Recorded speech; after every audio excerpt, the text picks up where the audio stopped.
শ্রীমতী ঝর্ণা ভদ্র মহাশয়া একজন বিশিষ্ট সঙ্গীত শিল্পী, যিনি বড় হয়েছেন বিপ্লবী পরিমণ্ডলে। তার জীবন আমাদের কাছে এক অনন্য অনুপ্রেরণা। আজকের এই অনুষ্ঠানে তার অমূল্য স্মৃতিচারণা থেকে সমৃদ্ধ হব, ধন্য হব আমরা। আপনাদের মূল্যবান সময় দেওয়ার জন্য আন্তরিক ধন্যবাদ জানাই।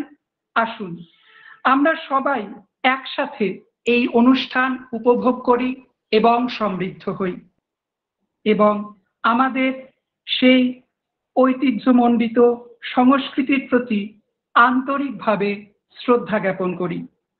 এখন শ্রদ্ধেয়া ঝর্ণা ভদ্র মহাশয়াকে আন্তরিক অনুরোধ করছি, আপনি আপনার মূল্যবান বক্তব্য শুরু করুন।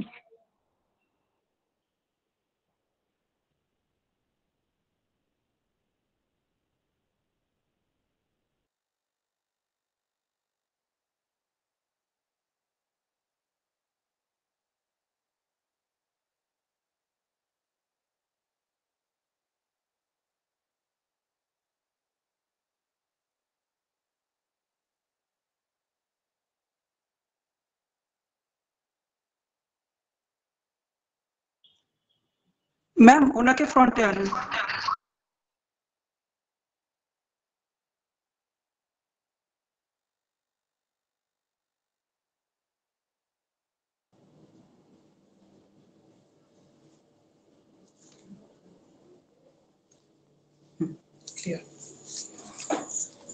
নমস্কার।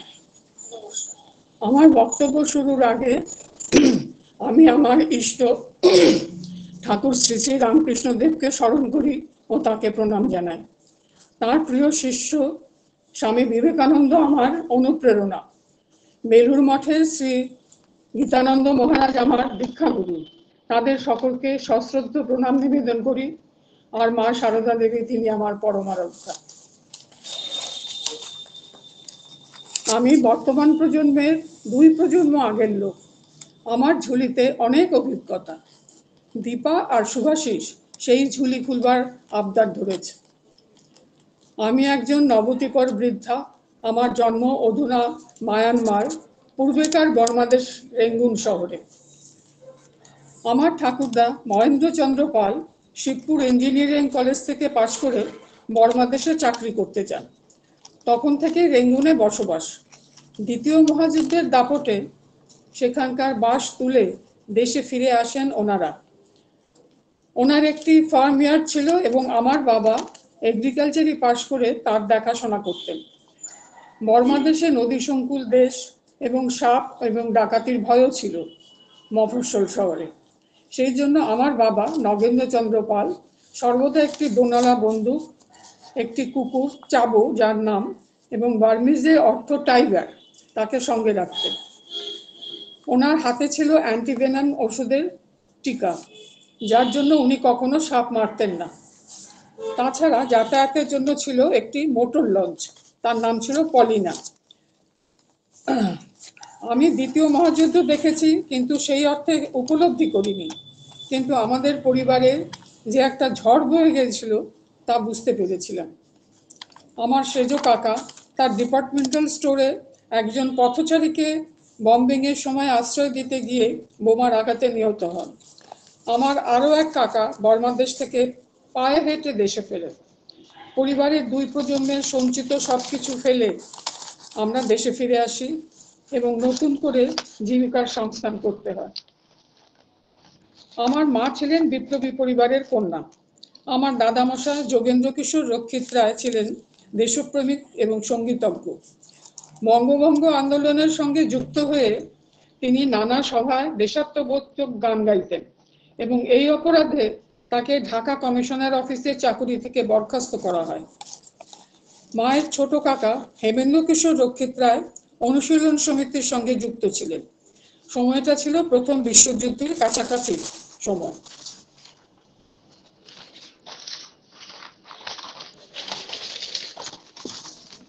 ব্রিটিশ গোয়েন্দারা তখন নানা অজুহাতে বিপ্লবীদের গ্রেপ্তার করে ষড়যন্ত্রে লিপ্ত বলে জেলে বন্দি করে রাখত। তখন বিনয় সরকার ছিলেন জাতীয় শিক্ষা পরিষদের শীর্ষস্থানীয় একজন। তিনি উদ্যোগ নিয়ে হেমেন্দ্র কিশোর এবং আরো কয়েকজনকে উচ্চশিক্ষার জন্য ওই পরিষদের মাধ্যমে আমেরিকায় পাঠিয়ে দেন। হেমেন্দ্র কিশোর উচ্চশিক্ষা সমাপ্ত করে আমেরিকা বিশ্ববিদ্যালয়ে অধ্যাপনা করেন।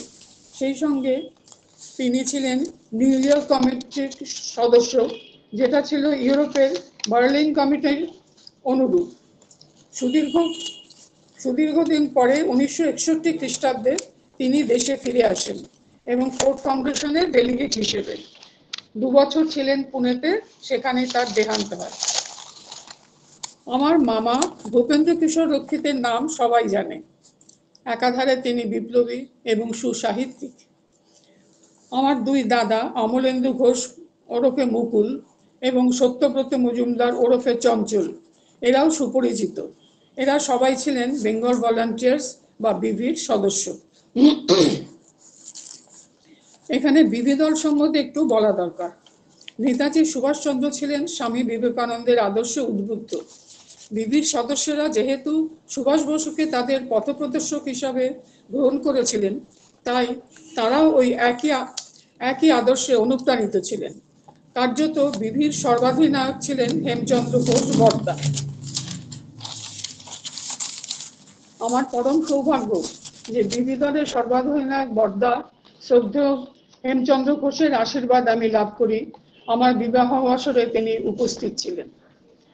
বিবির একটি স্বেচ্ছাসেবক বাহিনী বা স্বেচ্ছা সৈনিক বাহিনী ছিল, যার সর্বাধিনায়ক ছিলেন মেজর সত্যগুপ্ত। বিবির মার্চ পাস্ট এবং রুট মার্চ সেদিন ভারতবাসীকে অবাক করে দিয়েছিল। সেই সময় বিবির কার্যকলাপ মানুষের উপর প্রভাব বিস্তার করে। কলকাতার রাইটার্স বিল্ডিং এর অলিন্দ যুদ্ধের 3 নায়ক বিনয়, বাদল, দীনেশ ছিলেন বিবির সদস্য। তাছাড়া ছিলেন মেজর সত্যগুপ্ত, সত্যরঞ্জন বক্সী, সুপতি রায়, নিকুঞ্জ সেন, জ্যোতিষ জোয়ারদার, রসময় সুর, মনীন্দ্র রায় প্রভৃতি বহুজন। আমি অত্যন্ত ভাগ্যবতী যে প্রথম 3 জন ছাড়া আমি এদের প্রত্যেককে চাক্ষুষ করেছি এবং তাদের সান্নিধ্য লাভ করেছি। এরা সবাই ছিলেন বিবির অ্যাক্টিভ সদস্য। শ্রদ্ধেয় রমেশচন্দ্র মজুমদার ছিলেন দলের পৃষ্ঠপোষক। বিবি দলের মুখপাত্র ছিল বেনু পত্রিকা।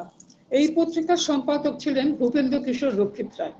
সাহিত্যিক শরৎচন্দ্র চট্টোপাধ্যায় ছিলেন পৃষ্ঠপোষক এবং প্রথম সংখ্যা প্রকাশের সময় রবীন্দ্রনাথ আশীর্বাদ স্বরূপ লেখেন, মধ্যদিনে যবে গান বন্ধ করে পাখি, হে রাখাল বেনু তব বাজাও একাকী। এই পত্রিকাকে রাজদ্রোহী আখ্যা দিয়ে বাজেয়াপ্ত করা হয় এবং ভূপেন্দ্র কিশোরকে রাজবন্দী হিসাবে গ্রেপ্তার করা হয়। পরবর্তীকালে হেমচন্দ্র ঘোষ, রমেশ মজুমদার এবং ভূপেন রক্ষিতের নির্দেশে আমার দাদা সত্যেন চৌধুরী নবপর্যায়ে রাখাল বেনু নামে বেনু পত্রিকার উত্তরসূরি প্রকাশ করেন। এই পত্রিকা ভারতের সশস্ত্র স্বাধীনতা সংগ্রাম এবং স্বামীজি ও নেতাজির বিষয় প্রকৃত ইতিহাস জানতে সাহায্য করে। 60-এর দশক থেকে এই পত্রিকা প্রকাশ হয় এবং আজও চলছে। অমলেন্দু ঘোষ ও চঞ্চল মজুমদার এই পত্রিকার সঙ্গে যুক্ত ছিলেন।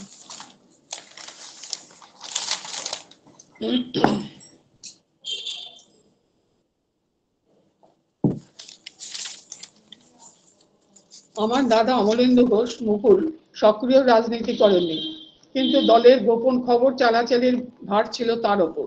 নেতাজির দেশত্যাগের পর বিবির সঙ্গে যোগাযোগ রাখার জন্য কীর্তি কিষাণ পার্টির লোক কলকাতায় এসে অমলেন্দু ঘোষের সঙ্গে যোগাযোগ করত। এই অপরাধে উনি রাজবন্দী হিসেবে গ্রেপ্তার হন। আরেক দাদা চঞ্চল সত্যব্রত মজুমদার ও তার সহকর্মী ধীরেন সাহা রায় ব্রিটিশ গোয়েন্দার চোখে ধুলো দিয়ে আন্ডারগ্রাউন্ডে চলে যান। এর ফলে যখন ধরা পড়েন তখন লাহোর ফোর্টে নিয়ে অকথ্য অত্যাচারে জর্জরিত হন। নেতাজি বিদেশ থেকে যখন দেশবাসীর সঙ্গে গোপন বেতার মারফত যোগাযোগ করতেন, সেই কাজে সাহায্য করতেন চঞ্চল। এইসব অ্যাক্টিভ সদস্য ছাড়া বাইরে থেকে যারা কাজ করতেন তাদের মধ্যে ছিলেন মনীন্দ্র রায়, রসময় সুর, সুকুমার ঘোষ, লাল্টু ঘোষ, অনিল রায়, লীলা রায়, সত্যবক্সী প্রমুখ। বাংলার স্বাধীনতার ইতিহাসে যে পঞ্চনারীর নাম শান্তি, সুনীতি, বীণা, কল্পনা, উজ্জ্বলা স্বর্ণাক্ষরে লেখা আছে তাদের অন্যতম উজ্জ্বলা রক্ষিত রায় ছিলেন আমার মামিমা। মামিমার বাবা সুরেশ মজুমদার ছিলেন বিবির সদস্য। সেই সূত্রে তিনি ছোটবেলা থেকে বিবির কাজকর্ম সম্বন্ধে ওয়াকিবহাল ছিলেন। ওদের কলকাতার বাড়িটা ছিল বিপ্লবীদের গোপন আড্ডা বা শেল্টার। ঢাকায় আইজি লোমান হত্যার পর বিনয় বসু পালিয়ে এসে এখানে আশ্রয় নেন। পরে রাইটার্স বিল্ডিং এর অলিন্দ যুদ্ধে অংশগ্রহণ করেন। পাখাটা বন্ধ করে দেবেন। দার্জিলিং এর ঘোড়দৌড় দাবাং, যেখানে বাংলার গভর্নর অ্যান্ডারসনকে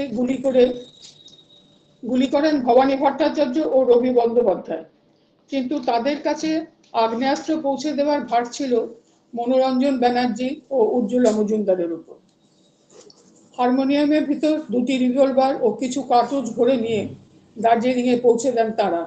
কিন্তু মামলা চলাকালীন মামিমা গ্রেপ্তার হন, তার 14 বছরের সশ্রম কারাদণ্ড হয়। ইতিমধ্যে রবীন্দ্রনাথের হস্তক্ষেপে নারী বন্দীদের দ্বীপান্তরের সাজা রদ হয়ে গিয়েছিল। সেই কারণে দেশের বিভিন্ন কারাগারে মামিমার দিন কাটে। আমার দিদিমা হেমলতা দেবী ছিলেন অত্যন্ত বুদ্ধিমতী এবং সুন্দরী মহিলা। নামের সঙ্গে আক্ষরিক অর্থে তার মিল ছিল, তার চেহারার মিল ছিল নামের সঙ্গে। তিনি গৃহবধূ এবং ভূপেন রক্ষিতের মা এই হিসেবে সুপরিচিত ছিলেন, কিন্তু উনি ছিলেন বিপ্লবীদের যোগাযোগের সূত্র। সবাই ওনার কাছে সাধারণভাবে আসতো এবং তার মধ্যেই নিজেদের কাজ হাসিল হয়ে যেত। আমার মামা যখন কলকাতায় প্রেসিডেন্সির জেলে বন্দী ছিলেন, তখন দিদিমা ঢাকা থেকে একাই কলকাতায় আসতেন, কিন্তু বুঝতে পারতেন যে সিআইডির লোক সাধারণ পোশাকে ওকে ঘিরে আছে। দিদিমা তাদের বাবা বাছা বলে সম্বোধন করে উদপূর্তির ব্যবস্থা করে তাদের সঙ্গে ভাব জমিয়ে শিয়ালদহ স্টেশন থেকে নেবে তাদের সাহায্যে মালপত্র নামিয়ে ঘোড়ার গাড়ি চেপে আমাদের বাড়ি আসতেন। জেলে দিদিমার সাথে বাবা আমাদেরও নিয়ে যেতেন এবং নানা গল্পের মধ্যে সবাইকে ব্যস্ত রাখতেন, যাতে মামা ও দিদিমা তাদের মধ্যে দরকারের কথা বলে নিতে পারেন। আমার মা ছিলেন একজন সুগায়িকা। রবীন্দ্রসঙ্গীত, নজরুলগীতি, শ্যামাসঙ্গীত, কীর্তন এবং নানান সাবেকি গান তিনি গাইতেন। বাদ্যযন্ত্রের মধ্যে সেতার, এসরাজ এবং বেহালা এই তিনটিতেই পারদর্শী ছিলেন। কবিগুরু রবীন্দ্রনাথ একবার ঢাকায় যান এবং বুড়িগঙ্গা নদীতে বজরায় থাকতেন। আমার মা কবিকে বাজনা শোনাতে যান এবং বাজনার মধ্যেই সেতারের তার ছিঁড়ে যায়। মা একটু অপদস্থ না হয়ে তার ঠিক করে নিয়ে বাজনা শেষ করেন। এই ঘটনায় কবিগুরু বলেছিলেন, শুধু দেখনদারিই না, বাজনাতে সত্যিই দখল আছে। মা খুব ভালো ছবি আঁকতেন, জল রং, তেল রং, পোর্ট্রেট সব রকম ছবি আঁকতেন। আমার মা আধ্যাত্মিক দিক থেকেও আমার অনেক উচ্চস্তরে ছিলেন। মায়ের প্রাক বিবাহকালে আমার মা এবং মাসিমা প্রতিভা দেবী এই ঠাকুর রামকৃষ্ণের সাক্ষাৎ শিষ্য খোকা মহারাজ স্বামী সুবোধানন্দজি নিজে ডেকে দীক্ষা দান করেন। পরম সৌভাগ্যবতী না হলে এইরকম ঘটনা জীবনে কমই ঘটে। আমার অভিজ্ঞতার ঝুলিতে দ্বিতীয় মহাযুদ্ধের পরে আছে 50-এর মন্বন্তর, হিন্দু মুসলমানের দাঙ্গা এবং দেশভাগ, নেতাজির কর্মকাণ্ডের কিছু অংশ এবং স্বাধীনতা ও সর্বোপরি কবিদের অতিমারিতে বিশ্বব্যাপী উলটপুলট। বর্তমান বাংলাদেশের জন্ম, তার জন্মদাতার বিনাশ এবং পুনরায় মৌলবাদের উত্থান, এই সবই আমি চাক্ষুষ করছি। 50-এর মন্বন্তরের সময়কার সবকিছু অত না বুঝলেও রাস্তায় কঙ্কালেশ্বর, মেয়ে পুরুষের আনাগোনাও, ফের ফ্যান দাও, ভিক্ষা দাও, এই সব সময় কানে বাজত। রান্নাঘরে কি পরিবর্তন এসেছিল বলতে পারবো না, কিন্তু চিনির অভাবে বাড়িতে অনেকেই বিনা চিনি চা খেতেন মনে আছে। তারা গুড়ের চা খেতে রাজি ছিলেন না। তারপর বলি হিন্দু মুসলমান দাঙ্গার কথা। আমরা তখন ঢাকায় থাকি, আমার বয়স 10-11 বছর, কাজে কিছুটা মনে আছে। আমাদের বাড়ি ছিল বাংলা বাজার, বুড়িগঙ্গা সদরঘাট বেশি দূরে না। নদীর ওপারে মুসলমানদের অকথ্য অত্যাচারে নরনারীর মিলিত কণ্ঠের আর্তনাদ, বাঁচাও বাঁচাও চিৎকার শোনা যেত। রাত্রিবেলা ছাদে উঠলে আগুনের লেলিহান শিখা দেখা যেত, আর শোনা যেত আল্লাহ আকবর, হর হর মহাদেব ধ্বনি। অনেক সময় রাস্তার একদিকের এলাকায় কারফিউ থাকতো, তখন বাজার করে কোলেতে মাছ সবজি ভরে দড়ি দিয়ে ঝুলিয়ে দিয়ে নেওয়া হতো। সেই সময়ে নেতাজির বক্তৃতা রেডিওতে শোনা যেত গোপনে। মনে আছে আমাদের বাড়িতে ঘরের দরজা বন্ধ করে, জানলা বন্ধ করে অন্ধকারে খুব নিচু স্বরে সেই বক্তৃতা শুনতেন আমার মা ও বাবা। আমার দুর্ভাগ্য যে তার মর্ম তখন বুঝিনি, কিন্তু সৌভাগ্য যে তার কণ্ঠস্বর আমি শুনেছি। ক্রমে দেশভাগের সিদ্ধান্ত চূড়ান্ত রূপ পেল। আমরা আবার জায়গা বদল করে কলকাতায় চলে এলাম। এখানে 1946-এ যে বীভৎস দাঙ্গা হয়েছিল সেটা আমরা দেখিনি, কিন্তু তার বিবরণ শুনেছি। 1947-এর 15ই আগস্ট, সেই পরমারাধ্য দিন, আমাদের স্বাধীনতা দিবস। সারা শহর উৎসবের আনন্দে মাতোয়ারা। সন্ধেবেলায় পরিবারের সবাই খোলা লরিতে করে শহরের আলোর সাজ দেখতে বেরিয়েছিলাম। রাস্তায় মানুষের ঢলে গাড়ি চলাই মুশকিল। সারা শহরের লোক যেন রাস্তায় বেরিয়ে পড়েছে।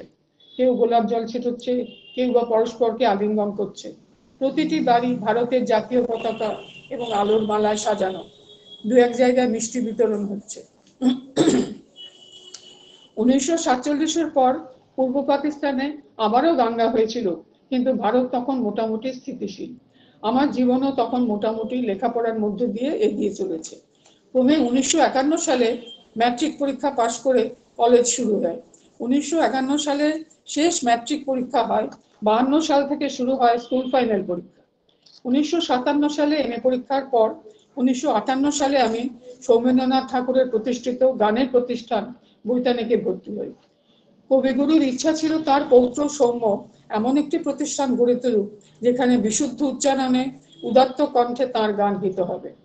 কবির মৃত্যুর পর 1948 সালের 22শে শ্রাবণ, 8ই আগস্ট সৌমেন্দ্রনাথ এই প্রতিষ্ঠানের সূচনা করেন ইন্দিরা দেবী চৌধুরানীর উপস্থিতিতে। সৌমেন্দ্রনাথের নির্দেশে আরো একটি রীতি যা আজও কঠোরভাবে পালিত হয় বৈতানিকে, তা হচ্ছে গানকে আত্মস্থ করে কাগজ না দেখে গান পরিবেশন করা। সৌমেন্দ্রনাথের পিতামহ দ্বিজেন্দ্রনাথ ঠাকুর, পিতা সুধীন্দ্রনাথ ঠাকুর, মাতা চারুবালা দেবী, দুই দিদি রমা, তিনি অত্যন্ত সুকণ্ঠী ছিলেন, এবং এনা, ছোট বোন চিত্রা, ছোট ভাই নেপু, স্ত্রী শ্রীমতী ঠাকুর, এই ছিল তার পরিবারে। তিনি নিঃসন্তান ছিলেন। সৌমেন্দ্রনাথ হচ্ছেন ঠাকুর বাড়ির উজ্জ্বলতম রত্ন, শেষ সাংস্কৃতিক উত্তরাধিকারী। তার মতো বাগ্মী সচরাচর দেখা যায় না। প্রথম জীবনে তিনি গান্ধীজির আদর্শে উদ্বুদ্ধ হয়ে অহিংস আন্দোলনের পথে সক্রিয় অংশগ্রহণ করেন, কিন্তু পরবর্তীকালে এই পথ ত্যাগ করে কমিউনিস্ট আন্দোলনের পথে পা বাড়ান। তিনি ঠাকুরবাড়ির একমাত্র সদস্য যিনি এই পথ গ্রহণ করেন। সমাজ বিরোধী একটি বই পড়ে এবং শিবনাথ ব্যানার্জির কাছ থেকে কমিউনিজম সম্বন্ধে জেনে এই পথে আসেন। শিবনাথ ব্যানার্জি বলেছিলেন যে কমিউনিস্ট পার্টিতে তিনি হচ্ছেন সর্বাপেক্ষা জ্ঞানী এবং পণ্ডিত ব্যক্তি। মুজাফর আহমেদ ও নলিনী গুপ্তের পরামর্শে রাশিয়া যান এবং মুজাফর আহমেদের গণবাণী পত্রিকায় কমিউনিস্ট ম্যানিফেস্টোর বাংলা অনুবাদ প্রকাশ করেন। সৌমেন্দ্রনাথ যখন দেশে ফিরে আসার পরিকল্পনা করেন, তখন হিটলার মার্ডার ষড়যন্ত্রে জড়িত এই মিথ্যা সন্দেহে বসে জার্মানির মিউনিক শহরের জেলে বন্দী হন।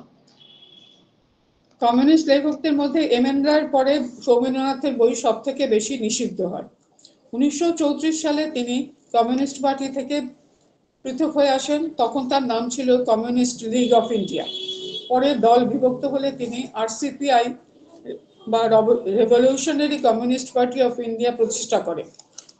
এটা গেল সৌমেন্দ্রনাথের রাজনৈতিক জীবন সম্বন্ধে কিছু কথা। কিন্তু ঠাকুরবাড়ির ঐতিহ্যমণ্ডিত যে শিল্পী মন এবং দক্ষতা তার ছিল, সেটা তার তুলনারহিত। সৌমেন্দ্রনাথ ছিলেন অত্যন্ত সুপুরুষ এবং সুকণ্ঠ। সৌমেন্দ্রনাথের 7-8 বছর বয়সে একবার জোড়াসাঁকোতে মাঘোৎসবে তিনি রবীন্দ্রনাথের সঙ্গে দ্বৈত কণ্ঠে তুমি যত ভাগ দিয়েছ এই গানটি পরিবেশন করে। এই অনুষ্ঠানের পরে সুরেন্দ্রনাথ বন্দ্যোপাধ্যায়ের বেঙ্গলি কাগজে তিনি লেখেন, বালকের গান শুনিয়া মনে হইল যে ঠাকুর পরিবারের সঙ্গীতজ্ঞ লোকের অভাব হইবে না। সৌমেন্দ্রনাথ অপূর্ব বাঁশি বাজাতেন। ওনার গান শোনার সৌভাগ্য আমার না হলেও তার বাঁশি শোনার সৌভাগ্য হয়েছিল 4 নম্বর এলগিন রোডের বাড়িতে। সৌমেন্দ্রনাথের অন্য সব পরিচয় বাদ দিয়ে যদি বাগ্মী হিসাবে তাকে উপস্থিত করা যায় তবে সেটাই হবে যথেষ্ট। 25শে বৈশাখ রবীন্দ্র জন্মোৎসবের দিন প্রতি বছর বৈতানিক জোড়াসাঁকোর মহর্ষি ভবনে যে অনুষ্ঠান করে আসছে তার প্রচলন শুরু করেন সৌমেন্দ্রনাথ। আলোচনা সহযোগে রবীন্দ্রসঙ্গীত। সেই সময় তার যে বক্তৃতা শুনেছি তা অবিস্মরণীয় এবং অনবদ্য। দূর দূরান্ত থেকে মানুষ আসতো তার কথা শুনতে। প্রখ্যাত অভিনেতা সৌমিত্র চ্যাটার্জি বলেছিলেন, কলেজে পড়ার সময় 25শে বৈশাখে মহর্ষি ভবনে যাওয়াটা ছিল মাস্ট।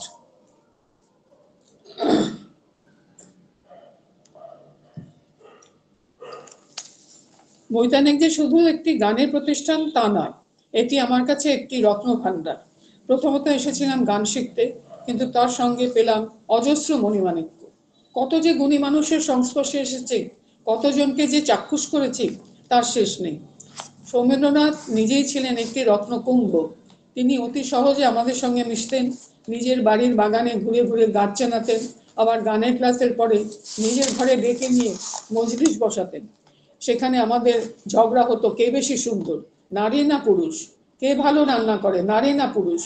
আবার আলোচনা হতো বাংলা ভাষার প্রাচীন ইতিহাস নিয়ে, বাংলা সাহিত্যের নবজাগরণ নিয়ে, তার চরিত্রদের নিয়ে। আমরা যখন বৈতানিক থেকে চড়ুইভাতি করতে যেতাম সেখানে সৌমেন্দ্রনাথ ম্যাজিক দেখাতেন। এত সত্ত্বেও এমনই আভিজাত্য তাকে ঘিরে রাখতো যে শ্রদ্ধায় মাথা আপনি নত হয়ে আসতো। তিনি শুধু সুকণ্ঠই ছিলেন না, পারানি নাম দিয়ে 5 খণ্ডে বিভক্ত তার রচিত গানের বই স্বরলিপি সহ তার পাণ্ডিত্যের পরিচয় বহন করে। তাছাড়া তিনি অনেক কবিতাও রচনা করেন।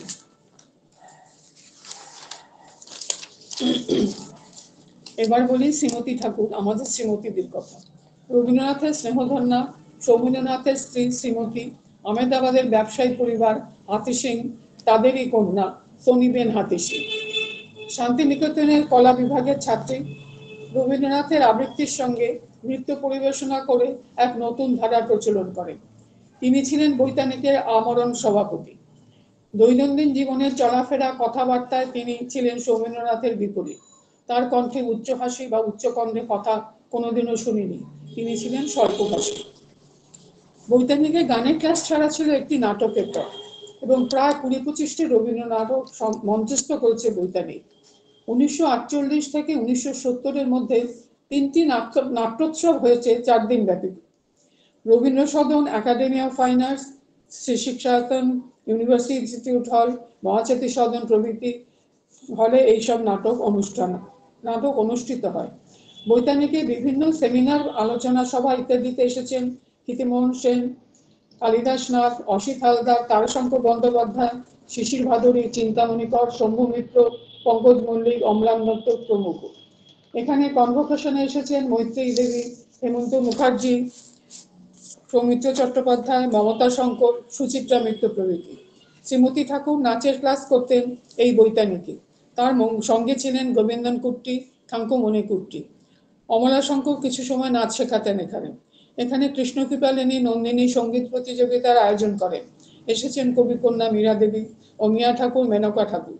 জগদীশ বসু শতবার্ষিকীতে একই মঞ্চে তৎকালীন প্রধানমন্ত্রী জওহরলাল নেহরুর সঙ্গে বসে গান করেছি বৈতানিকে। 4 নম্বর এলগিন রোডে বসন্তোৎসবে এসেছেন পদ্মজা নাইডু, ধর্মপাল, সুচিত্রা মিত্র প্রভৃতি। বিজ্ঞানী সত্যেন বসুর জন্মদিন পালন ছিলেন হুমায়ুন কবির, প্রশান্ত মহানবেশ। সাহিত্যিক নরেন দেবের জন্মদিন ওনার বাড়িতে ভালোবাসায় গান করেছি আমরা। বৈতানিক আমার দ্বিতীয় সত্তা। দীর্ঘ 67 বছর ধরে এই প্রতিষ্ঠানের সঙ্গে যুক্ত। এসেছিলাম গান শিখতে, এখন বয়স এবং কবিদের দয়ায় সুর আমাকে ছেড়ে চলে গেছে, কিন্তু আমি বৈতানিককে ছাড়তে পারিনি। এখন প্রতিষ্ঠানিক কাজের সঙ্গে নিজেকে জড়িয়ে রেখেছি এবং যতদিন পারি রাখব। বাংলাদেশ মুক্তিযুদ্ধের সময় সৌমেন্দ্রনাথ কিছু গান লিখেছিলেন এবং তা রেকর্ড করেন দেবব্রত বিশ্বাস, যা 2-4টা বৈতানিকের সংগ্রহে আছে। আমি বাংলাদেশের জন্ম, স্বাধীন বাংলাদেশের জনক শেখ মুজিবুর রহমান ও তার পরিবারের নৃশংস মৃত্যু সবেরই সাক্ষী শ্রবণেন্দ্রিয়ের মারফত। পশ্চিমবাংলা বা বাংলাদেশ মিলেমিশে আদান প্রদান ও যাতায়াতের মাধ্যমে ভালোই চলছিল, কিন্তু হঠাৎই আবার মৌলবাদী হামলা, জানি না আগের অবস্থা আর ফিরবে কিনা। সবশেষে বলি বিশ্বব্যাপী কোভিডের অতিমারির কথা। এমন ভয়াবহ পরিস্থিতি যেন মানুষকে আর দেখতে না হয়। কত প্রিয়জন, কত সাধারণ মানুষ চলে গেছেন তার সীমা নেই। কিন্তু সবচাইতে খারাপ লাগে যখন দেখি মানুষের মনুষ্যত্ব আজ কোন তলানিতে গিয়ে ঠেকেছে। এত লোভী, এত ক্ষমতা পিপাসু মানুষ আগে ছিল না। নারী এত পণ্য ছিল না। 15-20 বছর আগেও নারী অনেক নিরাপদ ছিল। আজ দুর্নীতিতে সমাজ আচ্ছন্ন, ক্ষমতার বলে খালি অর্থ সংগ্রহ। কিন্তু মজা এই যে এই অর্থ ভোগে লাগে না। লোভী ব্যক্তি হয় জেলে পচে মরেন, নয়তো অন্তর্কলহে সেই অর্থ গায়েব হয়ে যায়। আসুন আমরা প্রার্থনা করি যে আমাদের সমাজ যেন আগের মতো স্বচ্ছ সুন্দর হয়, মানুষ যেন তার মনুষ্যত্ব ফিরে পায়।